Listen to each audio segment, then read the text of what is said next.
average American of 1800, the West was a void, a black land of desolation, from whence no man foolhardy enough to march into it might return.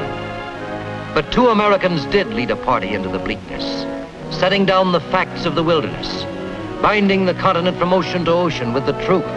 These leaders were Meriwether Lewis and William Clark. Together, they unveiled America's destiny. William Clark was born in 1770 in Albemarle County, Virginia. Following in the footsteps of his older brother, George Rogers Clark, conqueror of the Revolutionary Northwest, William Clark became a lieutenant in the Army of the United States. Meriwether Lewis was born in 1774 at Locust Hill, the family plantation, which was not far from the home of Thomas Jefferson. As a youngster, Lewis loved to ramble about in the wilderness. Both Lewis and Clark served under General Anthony Wayne, who trained his troops to a fine point for wilderness fighting. In 1800, Thomas Jefferson, then President of the United States, appointed Captain Lewis to be his personal secretary. Full salutation, Lewis. You know, you've been most melancholy these past few days, my boy. I didn't realize that. Oh, you didn't realize that I hadn't forgotten that little plan of ours. Tell me, Lewis, do you think it's really possible that there are prehistoric mammoths out there? Out where, Mr. President? Why, out west, of course, beyond the Mississippi, in the Emperor Napoleon's territory.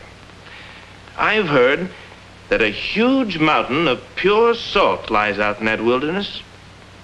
You may be the first white man to ever see that wonder. Mr. President, you mean the expedition? Yes, Lewis. Finally, the expedition to the west.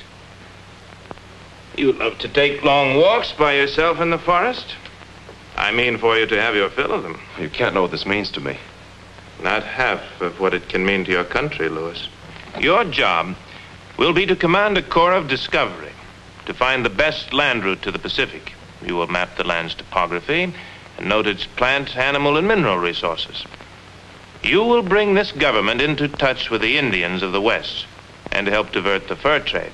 But, Mr. President, the land belongs to France. Not for long, I hope. And most of the trade is being done by the British from Canada. We'll take it from the British and divert it down the Missouri River to St. Louis. That's why your party will travel up the Missouri and find its source. Oh, by the way, Lewis, do you know any hardy souls who might go with you? Particularly a man to share your command? Well, there's Moses Hook, lieutenant in the infantry. He's a good man. But Billy Clark, the old redhead, there's a natural leader for you. And none better when it comes to maps and sketching. George Clark's brother. With one of those Welshmen with you, you needn't worry about a hairy mammoth. It'd turn tail and run for its life. Jefferson prevailed upon Congress to appropriate the sum of $2,500 for the purpose of extending the external commerce of the United States. And in 1803, Lewis and Clark began to mold a group of 37 men into a corps of discovery. While Lewis set about purchasing supplies, Clark trained the small force at Camp River du Bois, near the mouth of the Missouri River. Now, Shannon, there's your musket cleaned. Now you clean mine. Captain Clark, sir, I don't think I'll ever get it right. Captain, sir, might I be taking young Shannon and whacking with the by private like a dead soldier? Very well, Paddy. Yes, sir. Come on, me by. Old Paddy'll see you finish your lesson. Captain Bill, Captain Billy, Captain Lewis is here. He says send him men to help him unload supplies. He said hurry, hurry. All right, York. All right. Pryor, Ordway, Dooyard.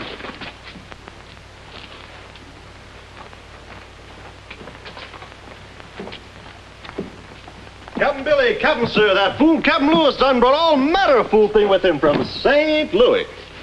Mern, how are you? Sure good to see you back. Did you see them transfer the territory at St. Louis? Oh, that I did. First from Spain to France, then from France to the United States. All in a matter of 2 days.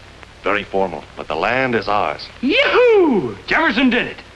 The Corps Discovery won't need passports now. That's Yankee land, and all for $15 million. The Louisiana Purchase. And what did the captain bring back this time to overload the boats and break our backs on the trails?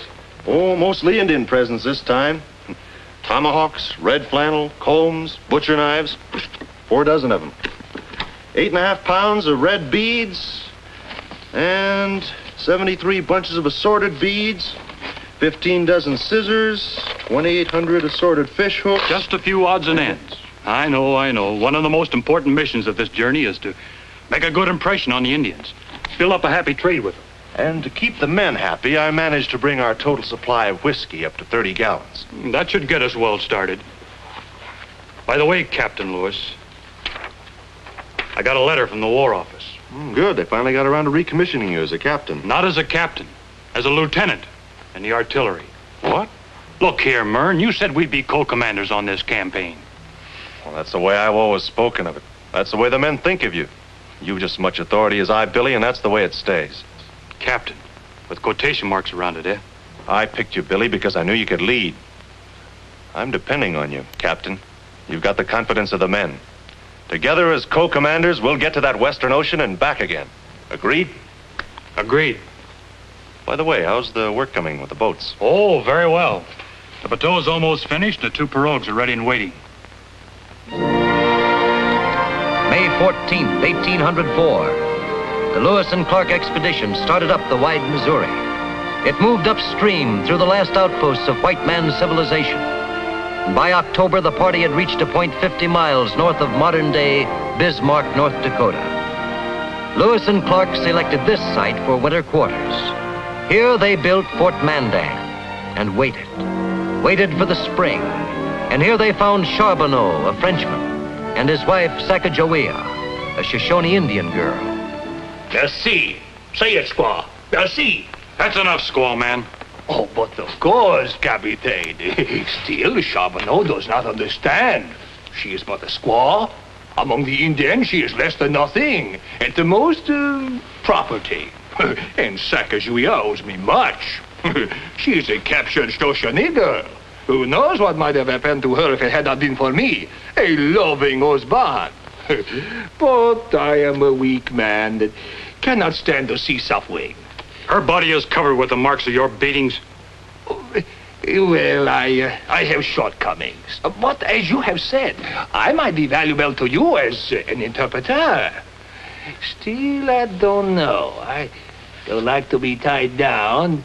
Perhaps some little incentive. Say $25 a month. Oh, Captain Louis, that is a very fine offer. You hear, Sacagawea? $25 a month. Oh, how valuable is your husband, no? Your wife will accompany us, Charbonneau. She'll be able to interpret for us when we reach the land of the Shoshones. Oh, very, very true. Very true indeed. She can row and carry, and she can stand very much. No, little pomp. What's the trouble, huh? Don't you worry, Sackett. I'm gonna call you Janie. Don't you worry, Sackett. Don't you worry. We're gonna fix up Pomp in no time. Yes, we better take good care of him while we can. Next winter, instead of bringing people into the world, we may be ushering them out.